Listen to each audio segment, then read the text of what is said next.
Good morning guys, natapos na yung ating ginawang hagdan na 4 na piraso. Ayan oh. So na-welding na rin ng panggabi ito. So ngayon ang gagawin na naman natin, kung ipa-welding sa atin itong napabricate natin kahapon, tuloy na lang natin habang nag-aantay tayo ng ipapasok na trabaho. Pero ayan yung gamit natin oh. MIG welding tayo. Yan. So sa mga baguhan pa lang at hindi pa nakapagtira ng welding, marami nagtatanong sa akin kung ano nga ba yung MIG welding. So ito po yun ang MIG welding. Andyan yung wire sa loob. Tapos yung trigger ito.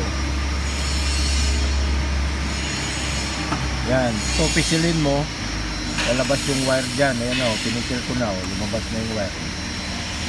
O, diba? Pwede kayo manood sa YouTube nyan sa mga hindi pa nakatesting na MIG welding.